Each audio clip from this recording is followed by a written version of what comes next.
How's it going, guys? Welcome back to another Pokemon Brilliant Diamond and Shining Pearl Wi-Fi battle. Today's the second time using this Porygon-Z team, so hopefully it goes well. If you want to battle me, join the Discord server in the description, and please like and subscribe for more videos like this one. With that being said, let's find ourselves a game.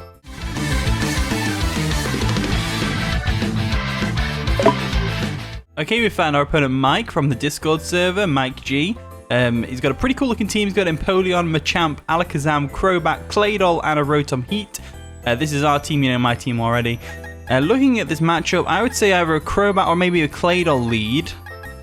To be honest with you, I don't see any problem leading with our Porygon-Z and just going straight for a Tri-Attack, because it'll hurt everything really except from the Empoleon. So let's go ahead and do that. And the battle begins. We've only got 0 seconds left apparently. But anyway, he leads off with Claydol, as obviously we led off with Porygon-Z. So this isn't the worst matchup for us ever. We can go straight for a Tri-Attack and it should hurt. I'm going for Tri-Attack over Ice Beam because Adaptability makes it do more damage than Ice Beam does. Ice Beam's mainly for the Rock Ground types and stuff like that. We get the Paralysis on the Claydol as well, which is perfect, as they go for a Trick Room. So they are a Trick Room team. Interesting. That is a good one. Very good one. So, with that in mind, they're probably going to switch into Empoleon now, since it's the only thing that can really take a Tri-Attack. They might actually just go ahead and sell Stealth Rocks as well. Let's go for a Tri-Attack anyway. Let's just do it. They do go for an Earth Power. Okay, that's going to do a decent little chunk of damage to us, as we get the KO with a Tri-Attack. So that's perfect. Claydol's out of the way already, but it did get the Trick Room up and it did get an Earth Power off, so it didn't do nothing. It didn't do nothing. So there we go. It's Claydol out of the way, marked off my little list. They go into Goro, which is of course the Machamp, because that's a Street Fighter reference. Is it Street Fighter? I can't remember what Goro is from. Probably Mortal Kombat or something. I don't know. Leave me alone. Looking at this matchup, I'd say Nidoking's our best switch in to a fighting type move. So let's go ahead and do that. It's definitely our best switch into a fighting type move, that's for sure. So we'll go into King Navanah, then Nidoking over here. We should be able to tank a fighting type move from this thing pretty well. They go for a close combat. That's going to do a decent chunk of damage to us. Now they're probably going to go for an Earthquake, if they have Earthquake, that is. And I'm basically just trying to... Oh, it's a Guts one as well. Oh, God. Oh, God. That means the next close combat will KO us. Oh, no. Oh, no.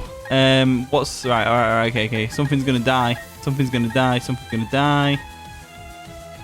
Crobat's... Hariyama's not really doing too much for us this game. Let's just sack Hariyama off. He's not doing too much this game at all. There we go. Into Hariyama. They go for a Facade. That's not going to KO us, unfortunately, for them. As this next turn, we're going to activate our Guts as well. And we're just going to go for a Bullet Punch just to get some damage off. I'm basically just trying to get rid of this Trick Room from our side of the field. So we'll go for the Bullet Punch first. Get a little bit of damage off on the Machamp as it goes for a Bullet Punch itself, which is going to KO us. So, Hariyama goes down. Hopefully that's the rest of the Trick Room, right? Right? Yes, Twisted Dimensions return to normal. So there we go. Right, Trick Room's out of the way. We're good. Now we go into our Nidoking. Nidoking's definitely the best option here. And we can just go straight for an Earth Power, I think. Earth Power or Sludge Wave. They're probably going to switch Crobat in. Kind of makes me want to go for a Thunderbolt. Or Sludge Wave. No, because they could go Rotom Heat. Let's go Sludge Wave. Let's screw it. Let's go Sludge Wave. If they bring Crobat in, they bring Crobat in. So what? They're going to withdraw a Champ. What are they going to go into to take Sludge Wave? Shifu. That is, of course, the Alakazam. Interesting one. I guess it can definitely take one, at least. Yeah, it can definitely take one. Now we're going to have to switch into Empoleon. Empoleon's the only thing I can think of to take a Psychic. They are actually going to hard switch their Alakazam, expecting us to switch and go into Lumiere, the Rotom. That works out pretty nicely for them because they've got an Electric type on the field while we've got Empoleon. However, Empoleon is specially defensive and we can definitely go for a Scald on this thing, which will do a lot of damage to it. So let's go ahead and do that. Scald will do some decent damage to everything on that team except from their Empoleon. They're going to go for a Thunderbolt. We should take that. Yep, we're going to tank that like a boss. As we go for a Skull. That should do a decent chunk of damage to the Rotom. Yep, there we go. A decent chunk of damage it is. They go for a Berry, Citrus Berry. But luckily Scald is still KOing from here. So what we can do is... trying to think what the best play is here. What we can do is we'll go for another Scald. Let's see why not. They go for a Volt Switch. That means we're going to get a Scald on something else on their team. But what? I don't know. I don't know. I really don't know. Mavis comes in. Mavis is the Crobat. Okay. We'll go for a Scald real quick. That should do a decent chunk of damage to it. It does over half, which is perfect. We can definitely wall this Crobat, though. That's the thing. I don't know why they brought Crobat in. So we get a free Scald off again. And that's exactly what I'm going to do. Go for a Scald. Boom. There we go. They go for a Tailwind. Oh, wow. So they've got Trick Room and Tailwind. Okay. Tailwind is quite scary.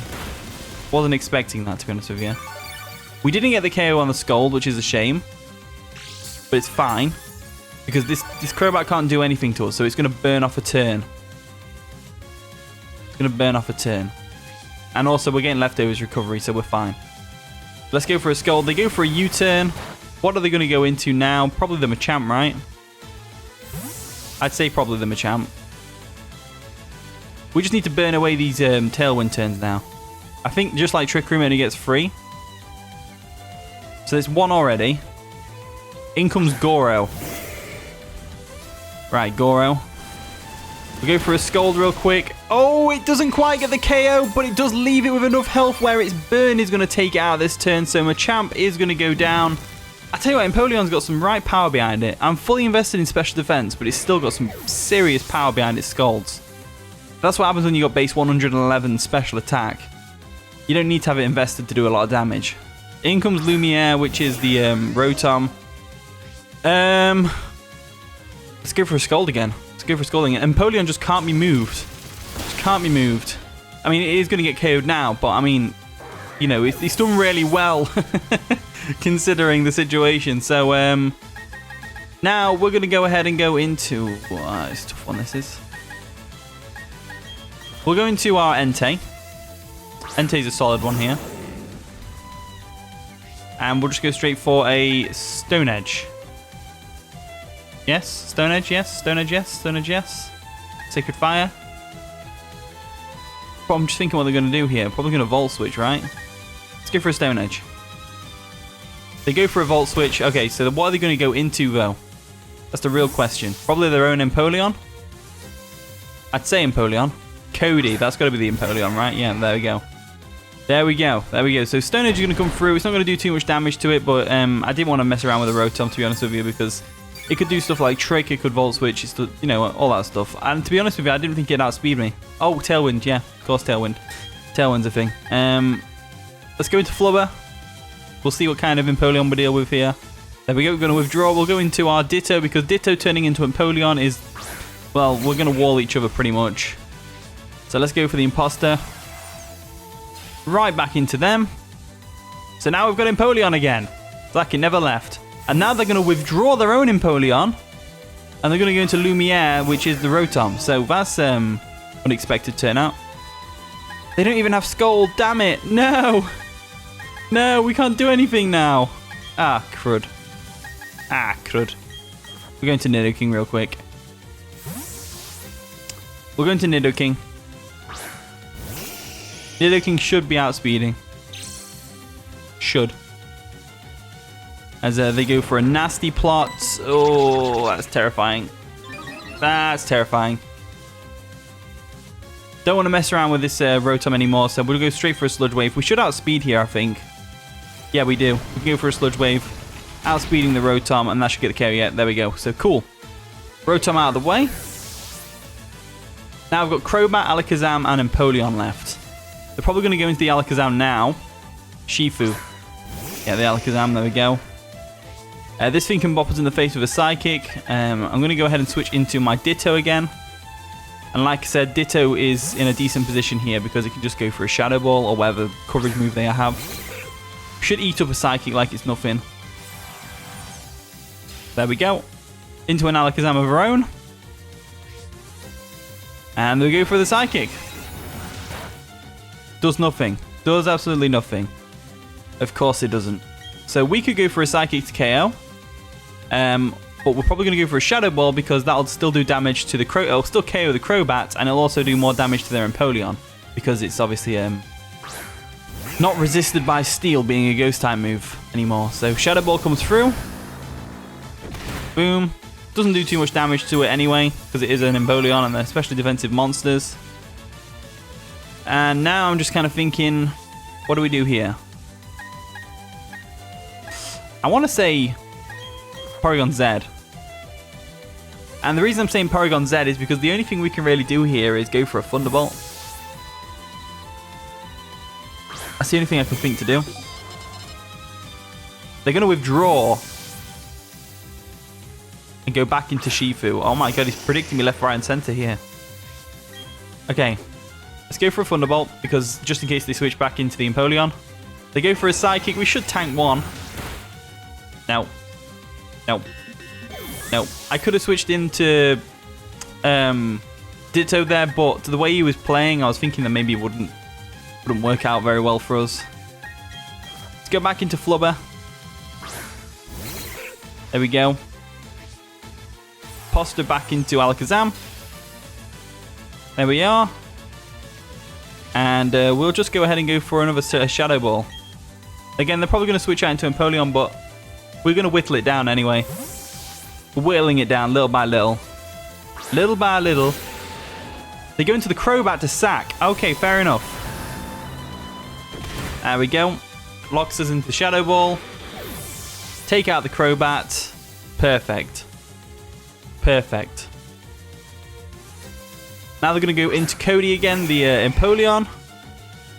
And I'm just thinking, what do we do here? They don't have Scold, we know that. We could safely go into Nidoking here, so I'm going to do that.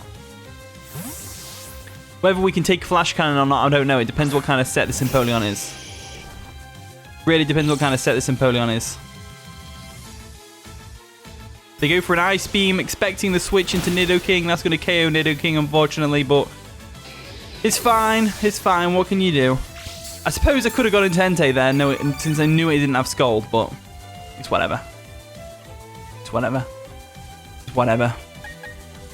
Let's go into our Entei real quick. And we'll just go straight for a Sacred Fire, because it should still do a lot of damage to the Empoleon. And otherwise it'll KO the Alakazam, so they can't really do anything here. I think Entei wins us this game. Sacred Fire comes through and gets the KO on the Empoleon. It was a critical hit, but it doesn't really matter because they couldn't do anything to us anyway. They've got Ice Beam, Flash Cannon, and Grass Knot, all of which are resisted, so it's like, doesn't really matter. Crit just sped it up a bit. So, this thing comes in. We're going to switch into Ditto first. That way we can switch Entei back in and get a extreme speed off, because we are choice banded on locked in. So we go into Flubber. Real quick like. They might have gone for the Shadow Ball expecting the switch, to be fair. They might have done. No, they go straight for a Psychic. They wasn't messing around with the Entei. Makes sense, makes sense, makes sense. As now Ditto can finish up the game with a Shadow Ball. Boom. Let's go for the Shadow Ball. Take out the Alakazam real quick, which is just perfect. And that is going to be the game. So thank you for the game, Mike. That was a pretty fun battle. I'm glad we finally got a win with this team. Porygon-Z did decently, to be fair, but I think Ditto was the MVP, really. Ditto and Entei came through as well. So thank you for the battle, Mike. That was a really fun one, GG. Thank you for watching today's video. If you did enjoy, of course, leave a like, subscribe, all that wonderful stuff. And with that being said, I'll see you all in a bit.